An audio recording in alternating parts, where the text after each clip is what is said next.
Hello everyone, this side Manish Sachdeva. Our next topic of electrical machine is Faraday's law of electromagnetic induction. Last time we have discussed the introduction of electromagnetic induction, जिसमें Michael Faraday जो researcher थे उन्होंने एक discovery के बारे में बताया था अपनी, जिसमें उन्होंने एक कॉइल ली थी और एक परमानेंट मैग्नेट को जब कॉइल के पास मूव अराउंड कर रहे थे, उसके नियर लेके जा रहे थे, देन अवे लेके जा रहे थे, तो कैसे गल्वेनोमीटर उसके साथ कनेक्ट किया हुआ था कॉइल के साथ। तो हमने देखा था कि कैसे गल्वेनोमीटर जो है वो डिफ्लेक्शन शो कर रहा था, एक रीडिंग दे रहा था, जिससे हमें ये पता चलता है कि मैग्नेटिज्म से जो कॉइल में ईएमएफ इंड्यूस होती है और वो करंट जो है जब उस कॉइल को शॉर्ट करते हैं हम किसी लोड के साथ, तो कैसे उसमें से करंट पास करता है। तो वो डिस्कवरी जो थी that is known as electromagnetic induction, उस फिनोमिना को इलेक्ट्रोमैग्नेटिक इंडक्शन कहा गया था। अब उसके रिगार्डिंग जो माइकल फैराडे थे उन्होंने दो लॉस को डिस्कवर किया था, स्टेट किया था, उसके बारे में डिस्कस करेंगे। It is very important question और ये एग्जाम में 10 मार्क्स का 100% आता है। So let's start with that. सबसे पहले बात करते हैं कि Michael Faraday summed by conclusions of his experiments regarding electromagnetic induction into two laws known as Faraday's law of electromagnetic induction.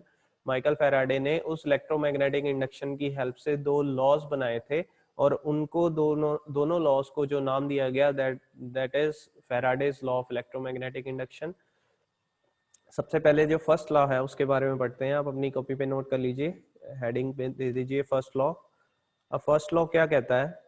This law states that whenever a conductor cuts across the magnetic field an EMF is induced in the conductor. अब उसके लिए आपको ये diagram बनाना पड़ेगा। इसमें इन्होंने क्या किया है, you can see here they have taken two magnet bars. ये दो मैग्नेट्स हैं जिसके बीच में मैग्नेटिक फील्ड जो है वो नॉर्थ टू साउथ की तरफ मूव हो रही है। This is a north side, this is a south side, और ये बीच में जो आप एरोज देख रहे हैं this is a magnetic field जो कि नॉर्थ से साउथ की तरफ फील्ड जो है वो जा रही है। और उसके बीच में एक कंडक्टर, एक रॉड रखी है जिसको कंडक्टर का नाम दिया गया है। ये रॉड जो है ये उस मैग्नेटिक फील्ड के बीच में रखी हुई है और इस रॉड के दोनों टर्मिनल्स के साथ एक गैल्वेनोमीटर अटैच किया है। You can see that. ठीक है जी। तो जैसे ये रॉड को हम स्टेशनरी रखते हैं between the stationary magnetic field, there will be no EMF induced in that coil. और ये जो वायर है इसमें कोई किसी तरह की कोई करंट फ्लो नहीं करेगा। बट जैसे ही मैं इस रॉड को या कॉइल को इसके बीच में मूव करना शुरू कर दूं अपवर्ड एंड डाउनवर्ड, जैसे इसको मूव करूं अपवर्ड वाली साइड या डाउनवर्ड वाली साइड की, ये मैग्नेटिक फील्ड को कट करेगा। तो उससे क्या होगा, इस गैल्वेनोमीटर में जो है वो डिफ्लेक्शन आनी शुरू हो जाएगी। Right. So this is the first law of electromagnetic induction, Faraday's law. तो वही चीज उन्होंने बोली है, वेन एवर एक कंडक्टर, अब ये जो कंडक्टर है it cuts across the magnetic field. अब जब ये कट करेगा उस मैग्नेटिक फील्ड को, कट करने का मतलब कि जैसे ये दो मेरे पास मैग्नेट्स है फॉर एग्जांपल, इसके बीच में कोई मैं एक कंडक्टर रख रहा हूं और इसको कट कर रहा हूं। कट मतलब उसके परपेंडिकुलर मूव कर रहा हूं कि वो कट होती रहे मैग्नेटिक फील्ड, उसको कुछ ना कुछ प्रॉपर वो एक जगह से दूसरी जगह ना जा सके। तो वो क्या करेगा, उस कंडक्टर में ईएमएफ इंड्यूस कर देगा, उस कंडक्टर में करंट पास करना शुरू हो जाएगा और वो गैल्वेनोमीटर की हेल्प से हमें पता चल जाएगा, वो डिफ्लेक्शन देनी शुरू कर देगा। Right. So this is the first law. इसके अलावा इसकी एक और स्टेटमेंट है, वो क्या है, ये भी फर्स्ट लॉ की ही है। Whenever the magnetic flux linking with any circuit changes and EMF is induced in the circuit। अब उन्होंने कहा है कि जब कोई मैग्नेटिक फ्लक्स क्या है, this is called magnetic flux. जो ये डैश वाली जो डॉटेड हमारी लाइंस जा रही हैं, ये मैग्नेटिक फ्लक्स है जिसको मैग्नेटिक फील्ड भी बोला जाता है। Whenever the magnetic flux linking with any circuit और कॉइल, जब ये किसी कॉइल या सर्किट के साथ लिंक कर रही है, अब इसमें सर्किट कौन है, ये जो कंडक्टर है, दिस इज कॉल्ड कॉइल और सर्किट। अब जब ये मैग्नेटिक फील्ड इसके साथ लिंक कर रही है और चेंजेस आ रहे हैं इसमें, जब इस मैग्नेटिक फ्लक्स में चेंजेस आ रहे हैं, then EMF is induced in the coil. जब वो चेंजेस नहीं आएंगे, स्टेशनरी कॉइल होगी और स्टेशनरी मैग्नेटिक फील्ड होगी, there will be no EMF induced in the circuit. But whenever the coil is moving और whenever the magnetic field is changing across the coil, तो उससे क्या होगा, ईएमएफ इंड्यूस होगी उस सर्किट में, और that EMF is shown with the deflection of galvanometer, right? So this is the first law. अब इसमें क्या किया हुआ है इन्होंने, इस डायग्राम को डिस्क्राइब किया है. You can see that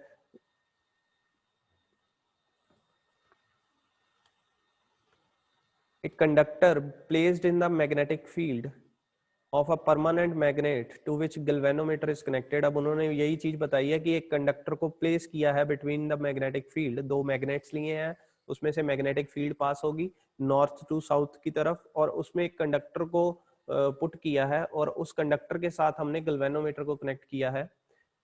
whenever a conductor is moved upward or downward across the field, there is deflection in the galvanometer needle which indicates that an EMF is induced in the conductor. अब वो कह रहे हैं कि whenever the conductor is moved upward or downward, जब वो उस conductor को ऊपर या नीचे मूव किया जाता है within that magnetic field across the field, तो डिफ्लेक्शन आएगी गैल्वेनोमीटर में, जो कि ये शो करेगी कि EMF is induced in the conductor. If the conductor is moved along with the field, there is no deflection in the needle which indicates that no EMF is induced in the circuit. अब वो कह रहे हैं कि अगर मैं इस conductor को, ये आप देखिए यहाँ पे ये कंडक्टर है, इसको मैं टुवार्ड्स द, जैसे जैसे इधर हॉरिजॉन्टली मूव कर रहा हूँ टुवार्ड्स द मैग्नेटिक फील्ड, जैसे जिधर मैग्नेटिक फील्ड जा रही है, अगर उसके पैरेलल में मैं इसको मूव करता रहूं, ये दो मेरे पास मैग्नेट्स हैं, इसके बीच में ये कंडक्टर है, अगर मैं इसको ऐसे ऐसे मूव करूंगा टुवार्ड्स द मैग्नेटिक फील्ड और उसके पैरेलल में, तो कोई ईएमएफ इंड्यूस नहीं होगी, because at that time there will be no field cut. ठीक है, वो उस मैग्नेटिक फील्ड को कट नहीं करेगा, उसके अलोंग मूव कर रहा होगा. So that time no EMF is induced in the circuit. वो कब होगी? जब उसके क्रॉस अपवर्ड और डाउनवर्ड हम उसको मूव करेंगे कंडक्टर को, that time EMF is induced in the circuit. So this is the first law. अब इसकी जो दूसरी हमारे पास स्टेटमेंट थी जिसमें ये बताया हुआ था कि whenever the magnetic flux linking with any circuit changes, an EMF is induced in the circuit. ये इसके बारे में जो उन्होंने डिस्क्रिप्शन है वो दी हुई है यहाँ पे, यू कैन सी दैट. इसके लिए दो अलग से डायग्राम बनाए हैं, ये हम इलेक्ट्रोमैग्नेटिक इंडक्शन में भी प्रूव कर चुके हैं, अगेन करते हैं. For the second statement, let a coil placed near a bar magnet and a galvanometer connected across the coil. अब उन्होंने कहा है कि एक कॉइल है, दिस इज अ कॉइल, ये एक bar magnet, this is a bar magnet. ठीक है जी.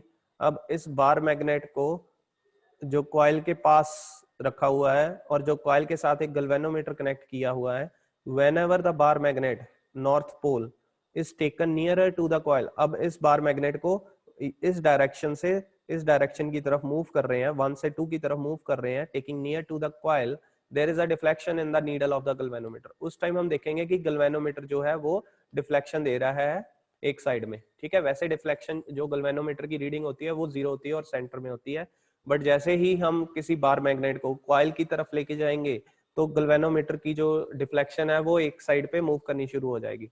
Right now if the bar magnet is taken away from the coil, अब हम क्या कर रहे हैं, अब उसको एक वन डायरेक्शन से सेकंड डायरेक्शन की तरफ जब ले आए तो गैल्वेनोमीटर की डायरेक्शन एक तरफ है, जब हम उसको दूसरी तरफ लेके जाएंगे उस बार मैग्नेट को from this direction to the other direction, मतलब अवे फ्रॉम द कॉइल, उस टाइम पे क्या होगा, you can see that galvanometer will give the deflection but in the opposite direction. अब उसकी जो डायरेक्शन होगी वो ऑपोजिट डायरेक्शन में होगी.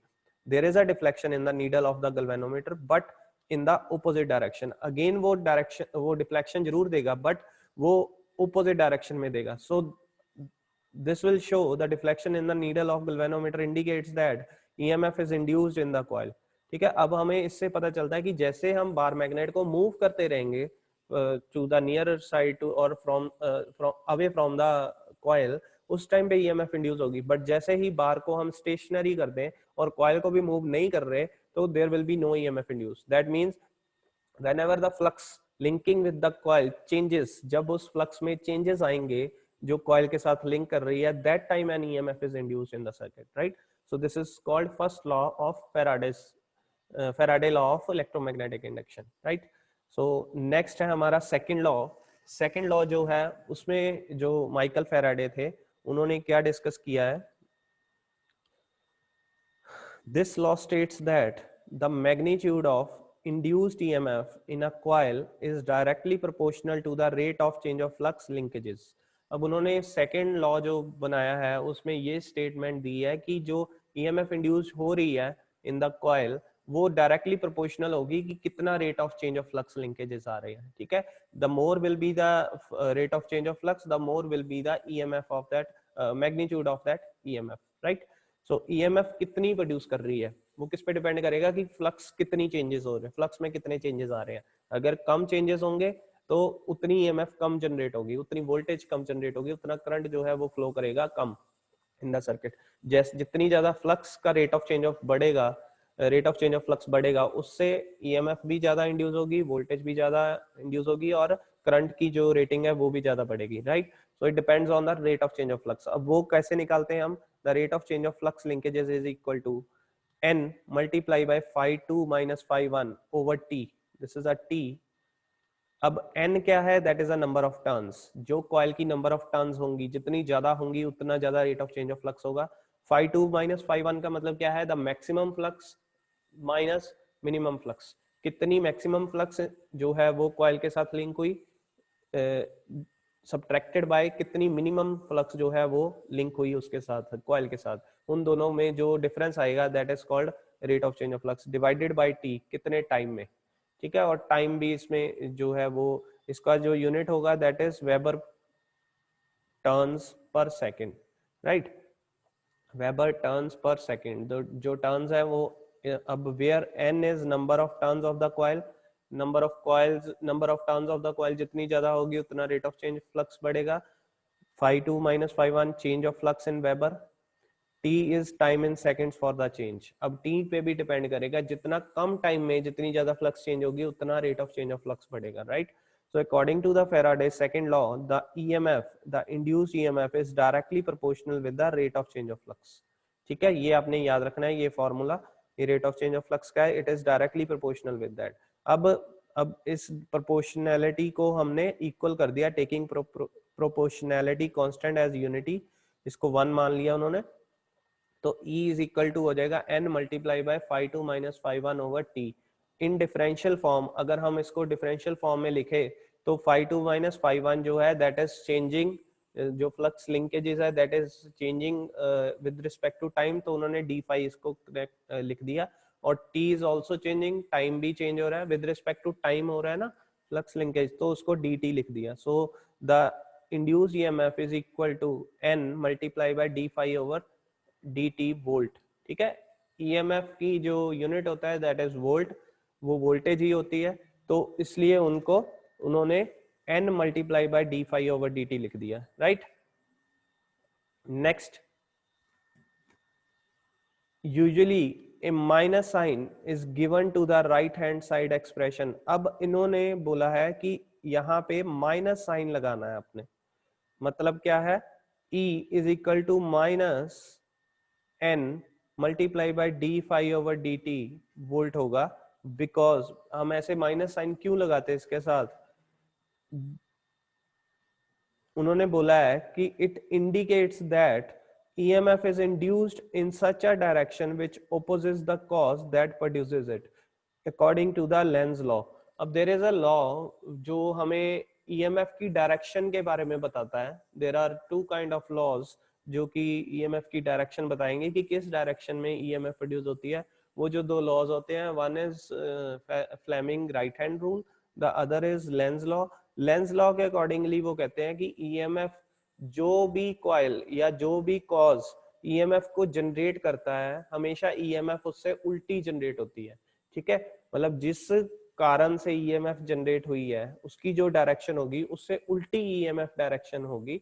So that is called Lenz law, इसलिए यहाँ पे उन्होंने नेगेटिव साइन लगाया है, right.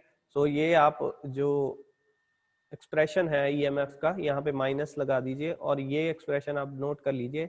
This is a second law in which Michael Faraday states that the magnitude of induced EMF in a coil is directly proportional with the rate of change of flux in that coil, right? So this topic is over now। अगर इसके बारे में आपको कोई problem आएगी तो आप discuss कर सकते हैं ऑनलाइन लेक्चर में, राइट। Thank you.